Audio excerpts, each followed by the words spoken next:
টুনটুনি তার বাচ্চাদেরকে ঘুম পাড়িয়ে রেখে জঙ্গলে চলে যায় খাবার খুঁজতে। আর তখনই ঘরের ভেতর প্রবেশ করে এক মস্ত বড় ডাইনি। কিরে চিঙ্কু পিঙ্কু ওঠ, তোদের জন্য খাবার নিয়ে এসেছি। চিঙ্কু ওঠ, মা এসেছে মা এসেছে। এই এটা তো আমাদের মা নয়। আমি তোদের মা নইলো, আমি কিরণমালা ডাইনি, আমি জেসে ডাইনি নইলো। তোদের ঘাড় মোটকে খাবো, আজকে দুটোকেই খাবো, চিবিয়ে চিবিয়ে খাবো। এই বলে কিরণমালা ডাইনি টুনটুনির বাচ্চাদেরকে নিয়ে জঙ্গলের ভেতরে চলে যায়। টুনটুনি এসে দেখে তার বাচ্চারা ঘরে নেই। ভগবান, আমার বাচ্চাদেরকে কে নিয়ে গেল?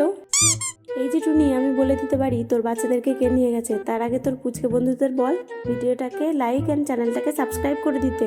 পুচকে বন্ধুরা, তোমরা প্লিজ আমার ভিডিওটাকে লাইক আর চ্যানেলটাকে সাবস্ক্রাইব করে দিও।